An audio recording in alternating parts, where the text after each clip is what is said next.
रात के 10 बज चुके हैं और मैं हूं आप सभी का अपना शावेज़ मलिक और हाज़िर हूं आप लोग के सामने फिर से एक क्राइम की कहानी को लेके, एक क्राइम की घटना को लेके। दोस्तों, कई बार आप लोग फरमाइश करते हैं और आप लोग की फरमाइश पूरी ना कर पाने का मुझे अफसोस भी है। लेकिन दोस्तों, इस समय मैंने आप लोगों को बताया था कि एक बहुत पर्सनल यानी कि बहुत करीब के रिश्तेदारों में एक शादी समारोह था। तो उसी शादी समारोह में थोड़ा सा टाइम देना पड़ रहा था। अब पत्नी के रिश्तेदार, तो पत्नी के रिश्तेदारों में अमूमन ज़्यादा ही समय देना पड़ता है, क्योंकि अगर समय नहीं दोगे तो पत्नी नाराज़ हो जाएगी और घर में कलेश हो तो वो अच्छा नहीं लगता। तो इसलिए मैंने भी सोचा कि भाई पत्नी के रिश्तेदार हैं तो उसमें ज़्यादा समय देना चाहिए। अपने रिश्तेदारों में भले ही थोड़ा कम समय देने, पत्नी भी एतराज़ नहीं करेगी, लेकिन अगर पत्नी के रिश्तेदार हैं तो वहाँ पर समय देना ज़्यादा ज़रूरी है। बहरहाल दोस्तों, आपकी जो फरमाइशें हैं, मैं कल के बाद कोशिश करूंगा कि आपकी जो फरमाइशें हैं, जो कहानी आप लोग मुझसे मांग रहे हैं, मैं उन कहानियों पर रिसर्च कर सकूं, उनके बारे में लिख सकूं, उसके बाद मैं आप लोगों को सुना सकूं। ये तो रही कि औपचारिक बात। अब मैं आप लोगों को कहानी सुनाता हूँ। कहानी की बात करें तो आज की कहानी की शुरुआत होती है उत्तर प्रदेश से।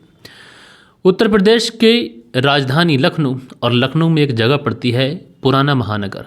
इसी पुराना महानगर में एक कॉलोनी आती है, घोसियाना कॉलोनी। वैसे तो इस कहानी की शुरुआत अब से लगभग 3 साल या 4 साल पहले से हुई थी। लेकिन दोस्तों, 4 साल पहले हम आप लोग को लेके चले, लेकिन उससे पहले हम लोग बात कर लेते हैं एक बार साल 2022 की। साल 2022 में एक लड़की जिसका नाम कोमल कश्यप, उम्र तकरीबन इसकी 22 साल के आसपास थी। इनके पिता संजय।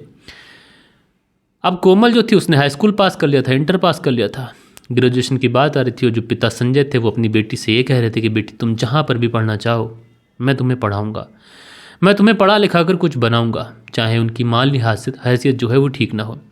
दरअसल जो संजय थे, कोमल के पिता, वो गुब्बारे बेचकर जहाँ तहाँ अपने परिवार का भरण पोषण कर रहे थे। कहीं किसी शादी समारोह के बाहर गुब्बारे लगा लिए, कहीं स्कूल के बाहर लगा लिए, कहीं मार्केट में, बाजार में। इस तरीके के गुब्बारे बेचा करते थे और उन्हीं गुब्बारे बेचकर इनका जो परिवार था उसका जीवन यापन चल रहा था। यानी बड़ी ही मुश्किल के साथ में संजय जो थे वो अपनी बिटिया कोमल और अपने परिवार का भरण पोषण कर रहे थे गुब्बारे बेच बेच कर। लेकिन दोस्तों, जो कोमल थी ये संजय की इकलौती बेटी थी, और संजय की पत्नी मंजू कोमल को बेइंतहा मोहब्बत भी किया करते थे। कोमल भी जो थी बहुत ही लाड़ प्यार से पल रही थी। भले ही परिवार में पैसे कम थे, लेकिन उसके बावजूद भी कोमल को हर वो प्यार मिलना चाहिए था। हर वो प्यार मिल रहा था जो उसको मिलना चाहिए था। कोमल भी बहुत अच्छे तरीके से अपनी ज़िंदगी गुजार रही थी। इसीलिए पिता जो संजय थे उनका भी कहना था कि बिटिया जहाँ कहीं भी पढ़ेगी मैं उसको पढ़ाऊँगा, उसका जो भी सपना है वो सपना सच करूँगा। अब दोस्तों, इसी में जो वक्त था वो वक्त गुजरता रहता है, धीरे धीरे वक्त गुजरता है। जैसा कि मैंने आप लोगों को बताया कि साल 2022 आ जाता है, और साल 2022 में संजय जो पिता हैं और माँ जो मंजू है, इन दोनों पति पत्नी को रियलाइज़ होता है कि उनकी जो बिटिया कोमल है ये फ़ोन पर किसी से घंटों घंटों बात करती है, हंस हंस कर बात करती है। तो ऐसा इन दोनों को लगने लगता है कि शायद कोमल की ज़िंदगी में कोई लड़का है।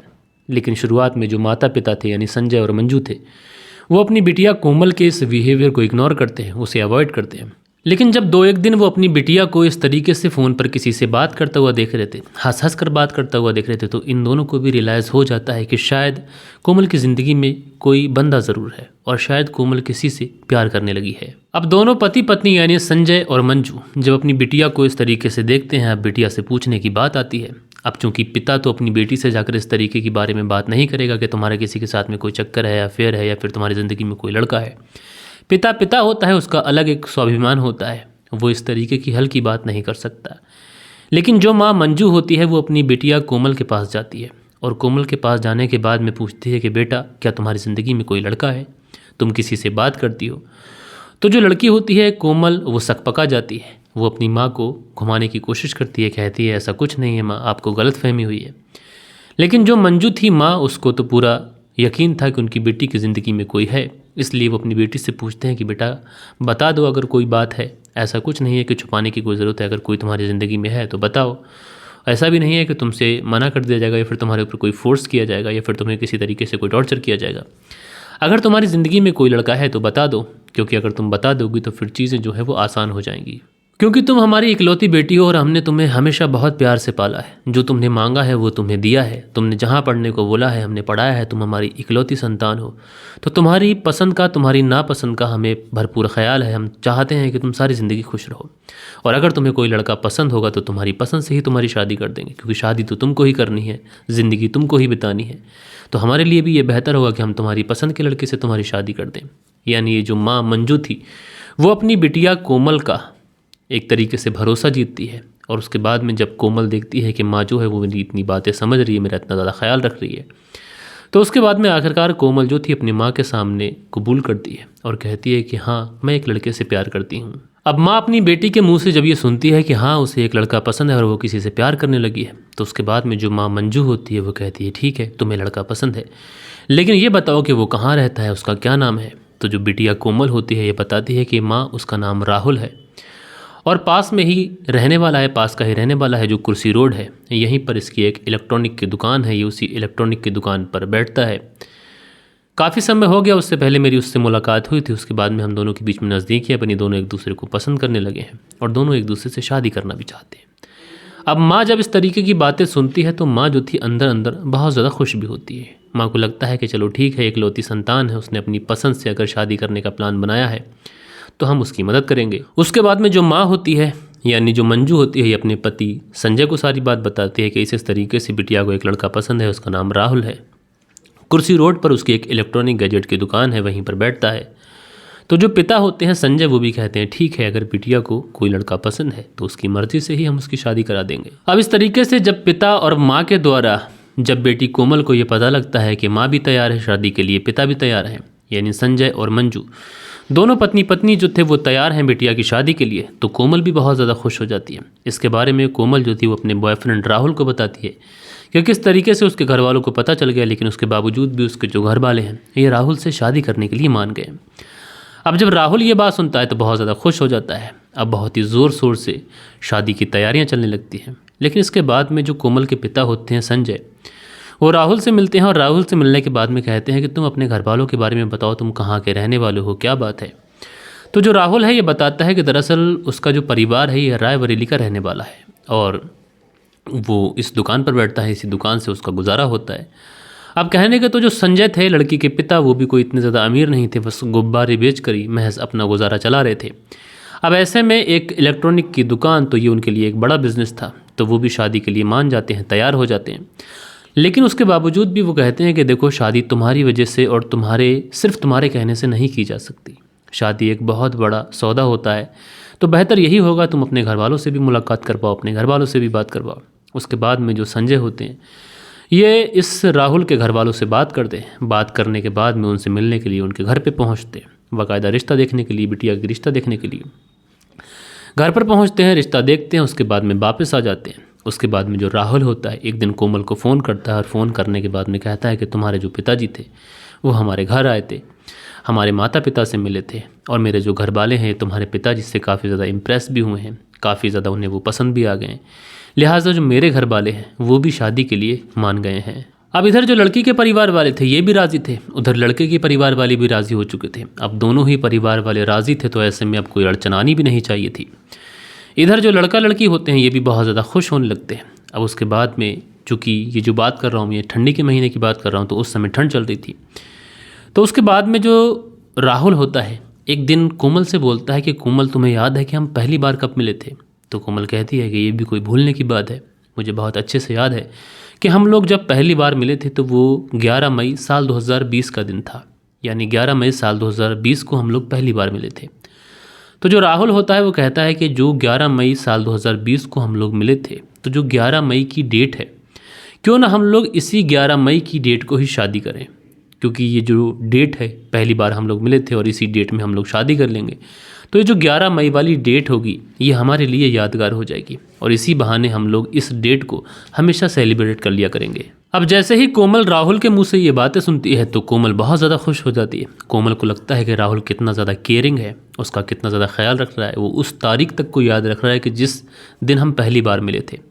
लिहाजा कोमल बहुत ज़्यादा खुश हो जाती है। उसके बाद में राहुल से कहती है ये ठीक रहेगा, अगर हम लोग इसी तारीख को शादी कर लेते हैं तो 11 मई वाला जो दिन होगा ये हमारे लिए हमेशा एक ख़ास दिन बनकर रह जाएगा। इसलिए कोमल जो थी खुशी खुशी जाती है और इस बारे में अपने माता पिता को बताती है। कोमल अपने माता पिता से कहती है कि हमारी जो शादी है 11 मई साल 2023 को फिक्स कर दी जाए। अब माता पिता जो कि हर चीज़ जो थी वो बेटी की मर्ज़ी से ही हो रही थी, इसलिए 11 मई साल 2023 का जो दिन था ये शादी के लिए फ़िक्स हो जाता है। राहुल भी बहुत ज़्यादा खुश है, कोमल भी बहुत ज़्यादा खुश है। लेकिन शादी करने से पहले जो परिवार वाले होते हैं दोनों तरफ से, वो पंडित जी से कंसल्ट करते हैं और बताते हैं कि इस तारीख में हम लोग शादी करने की प्लानिंग कर रहे हैं, लिहाजा आप लोग देख लीजिए कि मुहूर्त सही है या फिर नहीं है। तो जो पंडित जी होते हैं वो कहते हैं कि 11 तारीख यानी 11 मई साल 2023 का जो दिन है मुझे ठीक ठाक लग नहीं रहा है, लेकिन सही दिन जो है वो 4 मई का शादी करने का है, यानी 11 तारीख से कुछ दिन पहले। अब ये बातें जो थी वो कोमल को बताई जाती हैं। कोमल चलो कहती है कि चलो ठीक है 11 तारीख ना सही लेकिन उससे पहले ही अब शादी हो जाएगी। कोमल खुश हो जाती है। कोमल इस बारे में राहुल को बताती है। राहुल भी बहुत ज़्यादा खुश हो जाता है। अब दोनों जो कोमल और राहुल थे दोनों बहुत ज़्यादा खुश थे। दोनों परिवार जो थे वो शादी की तैयारियां करने लगे थे। बाकायदा मेहंदी हो रही है, हल्दी हो रही है, सारी चीज़ें हो रही हैं। कोमल जो है डांस कर रही है। डांस करने के बाद में अपनी जो डांसिंग की वीडियोस हैं, हल्दी की वीडियोस हैं, मेहंदी की वीडियोस हैं, वो सोशल मीडिया के ऊपर पोस्ट कर रही है। इस तरीके की वीडियोस वो इसलिए पोस्ट कर रही थी ताकि अपनी खुशियों को एक तरीके से वो जमा करके रख सके। अब धीरे धीरे ऐसे ही सारी चीज़ें चलती रहती हैं। शादी के जो दिन थे वो भी दिन करीब आ चुके थे। अब चूँकि 3 मई आ चुका था तो 4 मई को बारात आनी थी, इसलिए सारे काम निबट चुके थे। हल्दी हो चुकी थी, मेहंदी हो चुकी थी, शादी की तैयारियां हो चुकी थी। कोमल के जो पिता थे संजय, उनका जो रसूख था, उनकी जो इज्जत थी, जो उनकी हैसियत थी, उस हिसाब से वो अपनी बिटिया की शादी करने के लिए तमाम तरीके की कोशिशें कर रहे थे। दिन और रात बड़ी मेहनत के साथ में लगे हुए थे। अब दोस्तों 4 तारीख आ जाती है। 4 मई साल 2023 का वो दिन आ जाता है जिस दिन शादी होनी थी। दोनों तरफ रिश्तेदारों का जमावड़ा लगा हुआ था। रिश्तेदार इकट्ठा हो चुके थे। लिहाजा जो कोमल थी, चूँकि वो दुल्हन थी तो उसको दुल्हन बनना था, तो उसे मेकअप वगैरह भी कराना था। इसलिए सुबह के तकरीबन 8 बजे के आसपास जो कोमल थी ये ब्यूटी पार्लर जाने के लिए अकेले ही निकल जाती है। लेकिन कोमल के जाने से पहले माँ ने कोमल से कहा था कि बेटा तुम अकेले जा रही हो, किसी को अपने साथ ले जाओ। लेकिन जो कोमल होती है वो कहती है कि माँ, ब्यूटी पार्लर में अक्सर बहुत ज़्यादा टाइम लग जाता है, तो कोई भी मेरे साथ जाएगा तो बोर हो जाएगा। वैसे भी मुझे कुछ ज़्यादा काम कराना नहीं है, फेशियल वगैरह करा कर मैं आ जाऊँगी वापस, उसके बाद तैयार तो मुझे घर ही होना है। ये सारी चीज़ें बताकर कोमल जो थी तकरीबन सुबह के 8 बजे के आसपास ये घर से निकल जाती है। बाकी इधर जो दोनों तरफ रिश्तेदार आए हुए थे वो शादी की तैयारियां कर रहे हैं। 8 बजे की गई हुई थी, 9 बज जाते हैं, अभी तक कोमल आई नहीं थी। 10 बज गए थे। माँ इंतज़ार कर रही थी लेकिन कोमल का कहीं पर भी कोई पता नहीं था। 10 बजे, 11 बजे और 12 बज चुके थे। अमूमन कोमल को बहुत पहले ही आ जाना चाहिए था, लेकिन अब 12 बज चुके थे। उसके बावजूद भी कोमल जो थी ये घर वापस नहीं आई थी। अब जब 12 बजे तक भी कोमल नहीं आई थी तो घर वाले थोड़ा परेशान होते हैं, लेकिन फिर सोचते हैं कि हो सकता है कि टाइम लग जाए, तो बारात आने में तो अभी समय था।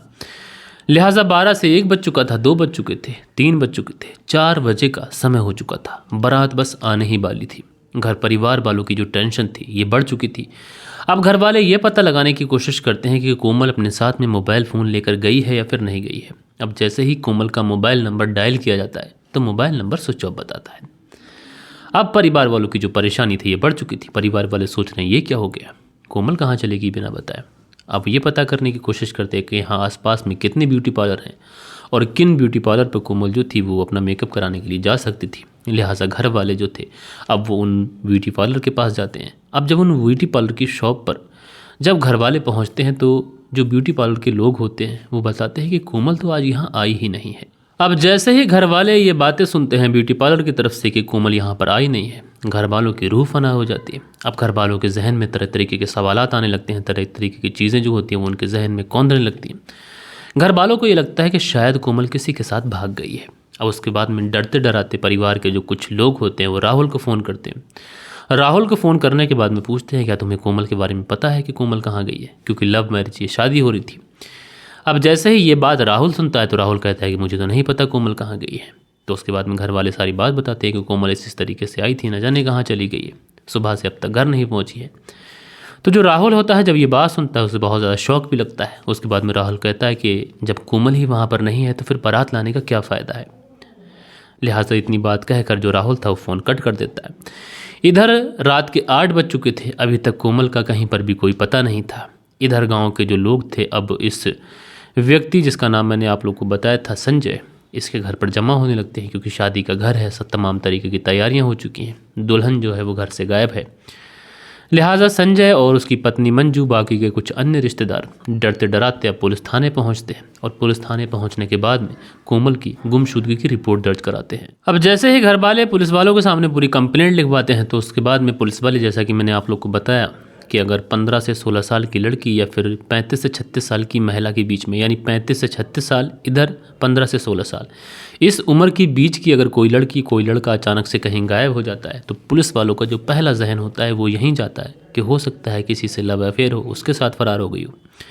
तो इस मामले में भी जो कोमल के घर वालों ने जब रिपोर्ट लिखाई थी तो पुलिस वालों का यही कहना था कि हो सकता है कहीं चली गई हो, ढूंढिए, पता करिए। यानी एक तरीके से इस पूरे मामले में पुलिस वालों को जिस तरीके से इस केस को सीरियस ले जाया जाना चाहिए था उस तरीके से सीरियस नहीं लिया था। अब इधर 4 तारीख को ये पूरा मामला हुआ था, 5 तारीख हो जाती है, 6 हो जाती है, 7 हो जाती है, लेकिन कोमल का कहीं पर भी कोई पता नहीं था। पुलिस वाले इस पूरे मामले में कुछ ज़्यादा काम कर नहीं रहे हैं। घर परिवार के जो लोग हैं कोमल के, वो जगह जगह जा रहे हैं, हर जगह की खाक छान रहे हैं, हर जगह धूल फांक रहे हैं, लेकिन कहीं पर भी उन्हें कोमल का कोई पता नहीं था। इधर जो राहुल था ये भी जला भुना बैठा है, ये भी परेशान हो रहा है। राहुल लगातार कह रहा है कि मेरी बदनामी हो रही है, कोमल कहाँ चली गई है, मेरे घर वाले मुझे जलील कर रहे हैं कि तुमने लव मैरिज की थी, लव मैरिज होने के बावजूद भी तुम्हारी जो पत्नी है कहीं भाग गई, तुमने हमें समाज में कहीं पर भी मुंह दिखाने के लायक नहीं रखा। इस तरीके की बात जो है वो राहुल कर रहा है। इधर जो कोमल के पिता संजय हैं ये बेचारे बहुत ज़्यादा परेशान हैं। इनकी परेशानी का अंदाज़ा तो ना राहुल लगा सकता है ना कोई और लगा सकता है। इस पिता के ऊपर तो जैसे बिजली ही टूट पड़ी, क्योंकि बिटिया ने जैसे कहा उसकी ज़िंदगी उस तरीके से बिताने का फैसला इस बाप ने किया था। बिटिया को कोई लड़का पसंद था, उसके बावजूद भी संजय ने उस लड़के से शादी के लिए कह दिया था। अब यहाँ पर तरह तरह के ख्याल संजय के मन में भी आ रहे हैं कि अगर बेटी किसी के साथ भाग गई तो उसने राहुल का नाम क्यों लिया, और अगर शादी ही उससे करनी थी तो मुझे कोई एतराज़ था नहीं, तो उस लड़के का नाम बता देती जिसके साथ भागी है। तमाम तरीके के ख्याल जो हैं वो संजय के मन में भी आ रहे हैं, पिता के। लिहाजा इस पूरे मामले में पुलिस भी कुछ काम कर नहीं रही है। धीरे धीरे 8 तारीख आ जाती है। 4 तारीख को पूरा मामला हुआ था, 4 से 5 दिन गुजर चुके थे, अभी तक भी कुछ पता नहीं था। धीरे धीरे जो रिश्तेदार होते हैं दोनों तरफ से वो भी चले जाते हैं। बस कुछ खास रिश्तेदार ऐसे होते हैं जो घर पर बचे होते हैं। लिहाजा जो खास रिश्तेदार बचे होते हैं उसमें से एक रिश्तेदार कोमल के पिता संजय से कहता है कि देखो इस पूरे मामले में पुलिस भी कुछ ज़्यादा काम कर नहीं रही है, तो बेहतर यही होगा कि हमें अब सोशल मीडिया का सहारा लेना चाहिए। अब जो कोमल के माता पिता होते हैं वो कहते हैं कि हम सोशल मीडिया का सहारा भला कैसे लें। तो वो जो रिश्तेदार होता है वो कहता है कि तुम एक वीडियो बनाओ, जो वीडियो भावुक होना चाहिए, तुम्हारा जो दर्द है वो लोगों को पता चलना चाहिए। उसके बाद में 8 तारीख को ये जो कोमल के माता पिता थे संजय और मंजू, ये बेचारे हाथ जोड़ जोड़ कर वीडियो बनाते हैं, कोमल के बारे में बात करते हैं और कहते हैं कि पुलिस हमारी सुन नहीं रही है। लिहाजा ये जो वीडियो थी जब सोशल मीडिया, तमाम व्हाट्सएप ग्रुप, तमाम फेसबुक अकाउंट्स पर और इंस्टाग्राम पर, यूट्यूब पर, हर जगह जब डाली जाती है तो ये वीडियो जो थी वो वायरल हो जाती है। जब वीडियो वायरल हो जाती है तो उसके बाद में होते करते ये वीडियो महानगर पुलिस थाने में भी आ जाती है। और महानगर पुलिस थाने में जब आती है और वहाँ के जब पुलिसकर्मी उस वीडियो को देखते हैं तो उस वीडियो को देखने के बाद में पुलिस वालों के हाथ पैर फूल जाते हैं। पुलिस वालों को लगता है कि 4 तारीख को एक लड़की गुम हुई थी, उसकी गुमशुदगी की रिपोर्ट लिखाई गई है। 4 तारीख से अभी 8 तारीख आ चुकी है, लड़की का कहीं पर भी कोई पता नहीं है और इस पूरे मामले में पुलिस भी कुछ कर नहीं रही है, ऐसा इस लड़की के माता पिता का भी कहना है। लिहाजा अगर ये मामला कहीं ज़्यादा गंभीर हो गया तो मामला जो है वो हमारे ऊपर फंस सकता है। ये बातें सुनकर अब पुलिस भी परेशान हो चुकी थी। अब उसके बाद में जो पुलिस वाले होते हैं अब इस पूरे केस को री इन्वेस्टिगेट करते हैं। सबसे पहले जो गुमशुदगी की रिपोर्ट लिखाई गई थी 9 तारीख पर, इससे फिर से पलटते हैं, इन पन्नों को पलटते हैं। अब सारी चीज़ें चेक करते हैं। लड़की का जो मोबाइल नंबर होता है उसका CDR निकलवाते हैं। सबसे पहले जब CDR निकलवाया जाता है तो जो लास्ट वाली कॉल होती है वो राहुल की होती है। अब राहुल के ऊपर शक इसलिए नहीं कर सकते क्योंकि उसी से उसकी लव मैरिज शादी हो रही है, तो होने वाला पति है तो उससे तो लाजमी बात है कि बातचीत हुई हो और हो सकता है उसके बीच में उसके साथ कुछ हो गया हो। तो इस मामले में पुलिस वाले अब कुछ ज़्यादा छानबीन करते नहीं हैं, लेकिन फिर सोचते हैं कि ये जो लड़की है जहाँ पर इसका फ़ोन स्विच ऑफ हुआ है वो लास्ट लोकेशन कौन सी है। अब जब इस लड़की की लास्ट लोकेशन निकाली जाती है तो वो कुकरेल की होती है। अब कुकरेल की लास्ट लोकेशन लड़की की निकली है और कुछ पुलिस के हाथ लग नहीं रहा है। लास्ट बार जो कॉल है पति राहुल को की गई है, लास्ट लोकेशन कुकरेल में निकली है।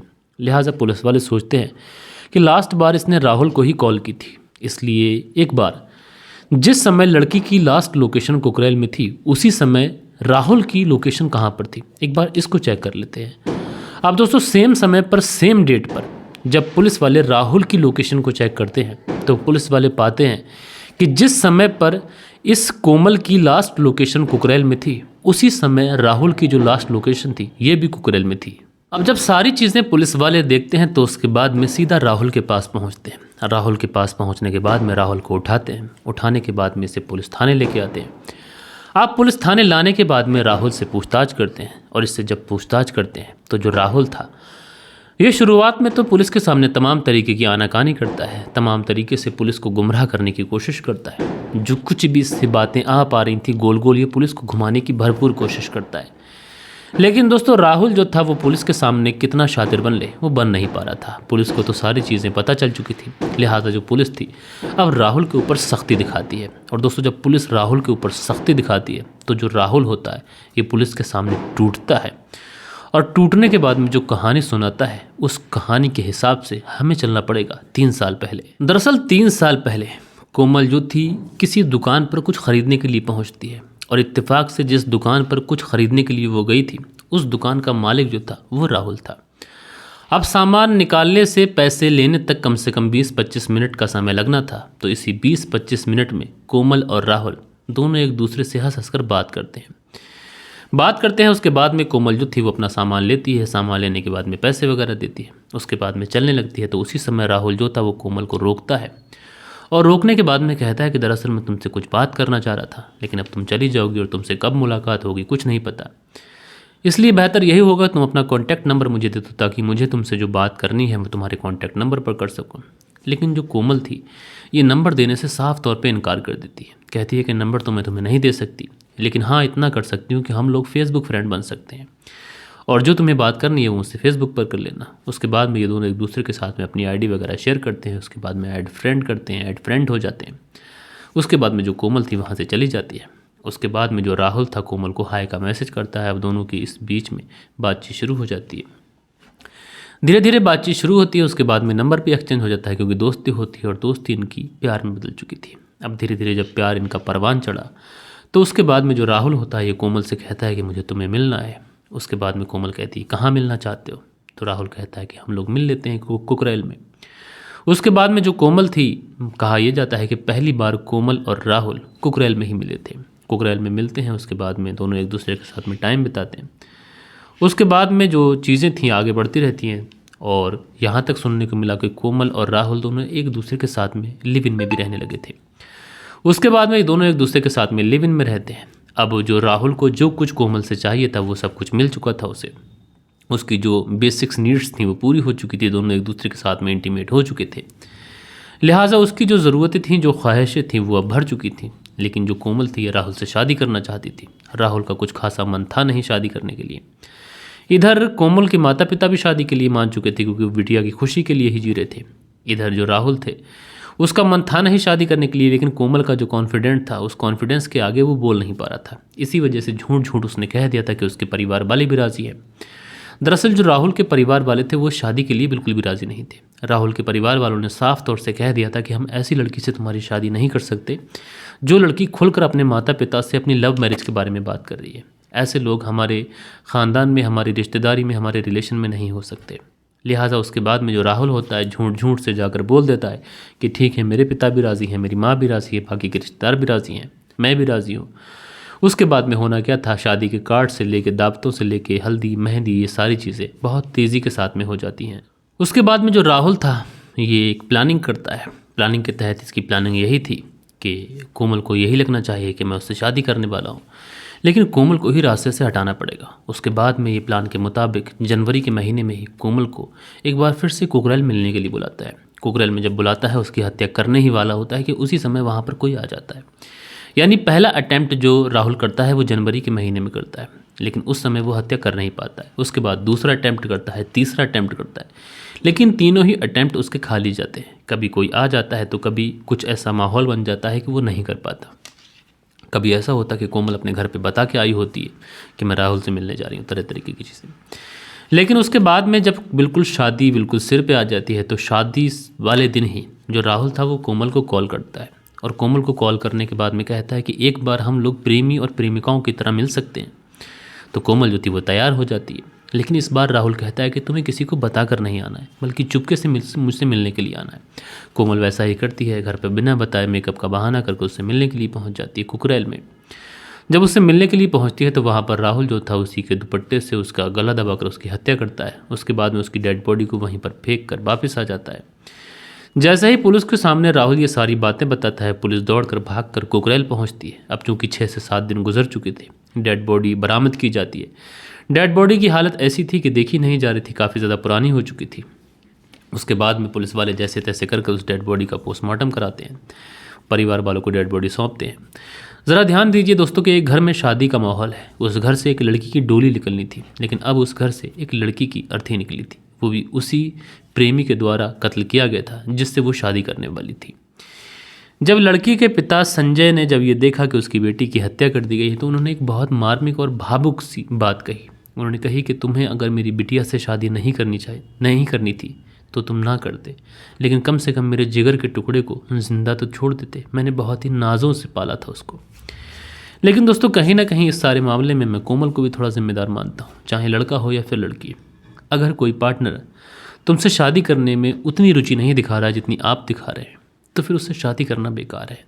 क्योंकि अगर शादी हो भी जाती है तो ज़िंदगी में तमाम उम्र पड़ी है, और उस उम्र में तुम्हें कभी भी उस पति और उस पत्नी से प्यार नहीं मिलेगा जो तुमको चाहता नहीं है। दोस्तों बड़ी ही गहरी बात मैं कहूँगा कि मोहब्बत उससे करो जो आपसे प्यार करता है। आप किससे प्यार करते हैं फ़र्क नहीं पड़ता। अगर कोई बंदा आपसे प्यार करता है तो वो आपका ख्याल रखेगा, और आप जिससे प्यार करते हो ज़रूरी नहीं है कि वो भी आपसे प्यार करे। तो अपनी ज़िंदगी उसके साथ बिताओ जो आपसे प्यार करता हो। बहरहाल दोस्तों आज की इस कहानी में इतना ही, और आप लोग इस पूरी कहानी में सबसे ज़्यादा कसूरवार किसको मानते हैं कमेंट्स करके ज़रूर से ज़रूर बताइएगा। बाकी दोस्तों कल के दिन आप लोगों के कुछ कमेंट्स भी थे, वक्त होता है कि आप लोग के कमेंट्स पढ़ लिए जाएँ। सो दोस्तों हमारे चैनल पर जो कल के दिन कमेंट्स आए थे, इसमें आलम खान हैं, लिखते हैं 2014 के बाद से तो इस देश में यही हो रहा है, कोई भी क्राइम हो तो सबसे पहले क्रिमिनल का धर्म को चेक किया जाता है। तो भाई आपने अपना कमेंट्स किया आलम खान जी, आपका बहुत बहुत शुक्रिया। उसके बाद में इनके ही कमेंट्स पर एक रिप्लाई भी था जो शायद अभी शो नहीं हो रहा है। उसके बाद में अगला जो कमेंट्स है सोहनलाल सेतिया का, लिखते हैं कहानी अच्छी है, इसी तरह सुनाते रहिए। सोहनलाल सेतिया जी आपका बहुत बहुत शुक्रगुजार हूँ। कुंदन पाल हैं, प्रणाम बोलते हैं कुंदन पाल जी, भैया प्रणाम, कैसे हैं आप। सतबीर लिखते हैं कहानी सुनकर मुझे बहुत अच्छा लगा, सतबीर मुजफ्फरनगर उत्तर प्रदेश से कहानी सुनते हैं। तो सतबीर जी आपका बहुत बहुत शुक्रिया। उसके बाद में सुरेंद्र शर्मा हैं, लिखते हैं नमस्ते मलिक भाई साहब, नाइस स्टोरी। सुरेंद्र कुमार श्री विजयनगर राजस्थान से, तो सुरेंद्र कुमार जी आपका बहुत बहुत शुक्रिया। उसके बाद में इंडियन गेमर हैं, लिखते हैं बहुत अच्छी तरह से बोल रहे हो भाई, आपका शुक्रिया। दी वेलेस्टर जी हैं हमारे प्यारे भाई, लिखते हैं शाविज भाई जिंदाबाद, तो भाई आप भी जिंदाबाद, बहुत शुक्रिया आपका। लव फ्रॉम लखनऊ, ज्योति कनौजिया करके आईडी है, तो ज्योति जी आपका शुक्रिया कि आप लखनऊ से कहानी सुनती हैं। नमस्कार छोटे भाई, नमस्कार, बहुत अच्छी कहानी आती है आपकी, मैं लाइक करता हूँ आपको, बहुत धन्यवाद। जयप्रकाश सिंह जी आपका बहुत शुक्रिया। उसके बाद में मोहम्मद आमिन है, लिखते हैं मैं नेपाल से हूँ और कतर में रहकर आपकी कहानी सुनता हूँ, तो मोहम्मद आमिन जी आपका बहुत शुक्रिया। सुनील त्यागी जी हैं, लिखते हैं नमस्कार मलिक भाई साहब, रेनू सुनील त्यागी शियाना बुलंदशहर से, तो आपका बहुत बहुत शुक्रिया। जावेद अंसारी हैं, लिखते हैं भाई जावेद अंसारी मेरा नाम है, भाई मलिक मेरठ वाली कहानी नहीं सुना रहे हो आप, मैं चाहता हूँ कि आप कहानी सुनाएं 5 मर्डर वाली। तो जावेद अंसारी जी शादी फिनिश हो चुकी है, मैं घर आ चुका हूँ, तो आज इस कहानी पे हम लोग रिसर्च करेंगे, उसके बाद कोशिश करेंगे कि कल आपको ये कहानी सुनाएं। मंसूरी भाईजान है, लिखते हैं अस्सलाम वालेकुम भाई जी, क्राइम जो भी हो वो क्राइम होता है, इसमें जात और धर्म देखना व्यक्ति की विशेष मसाला और बुरे काम का बुरा ही नतीजा होता है। मंसूरी भाईजान जी आपने बहुत अच्छी बात कही, आपका शुक्रगुजार हूँ। उसके बाद में HR गोस्वामी हैं, लिखते हैं गुड नाइट जी, तो HR गोस्वामी जी भैया शुक्रिया कि आपने अपना बहुमूल्य कमेंट्स किया। प्रकाश राज हैं, लिखते हैं नमस्कार सर जी, तो भैया नमस्कार। आगे लिखते हैं जिसको जो बोलना है तमीज़ नहीं होता जिसको बोलने का, उनका नाम कमेंट्स में मत बोलिया करें सर। तो मैं कोशिश करूंगा इस तरीके की चीज़ें अपनाने की। उसके बाद में हेमंत कोकरे हैं, लिखते हैं सुरजीत ने गलत किया, तो हेमंत कोकरे जी आपका बहुत शुक्रिया। ए चौधरी हैं, लिखते हैं भाई जी लगता है आपने माँ बाप का कहना न मानने और बुज़ुर्गों के दिल दुखाने का, आपने संस्कारों पर न चलने का ये जो नतीजा है, जो औलादें हैं वो परिणाम भुगत रही हैं। बहुत अच्छी बात कही है चौधरी जी आपने, मैं आपकी बात से सहमत करता हूँ। हसीबुल अंसारी हैं, लिखते हैं अस्सलाम वालेकुम मेरे छोटे भाई, भाई वालेकुम सलाम। आगे लिखते हैं लड़की ने जो किया बहुत गलत किया, लड़कियों को यही हाल होता है अक्सर। उसके बाद में AK खान है, लिखते हैं भाई सुरजीत ने बहुत गलत किया। AK खान जी आपका शुक्रिया। सो दोस्तों, कुछ प्यारे प्यारे कमेंट्स थे जो कल के दिन आप लोगों ने किए थे। आशा करता हूँ कि आज की जो कहानी है ये आप लोग को ज़रूर से ज़रूर पसंद आई होगी। कहानी पसंद आई हो तो एक लाइक करिएगा, दोस्तों और मित्रों के साथ में ज़रूर से ज़रूर शेयर करिएगा। बाकी दोस्तों, हम लोग मिलते हैं कल के दिन किसी और क्राइम स्टोरी के साथ में। जब तक के लिए अपना ख्याल रखें, देश का ख्याल रखें, परिवार के रिश्तों की अहमियत को समझें। जय हिंद, जय भारत।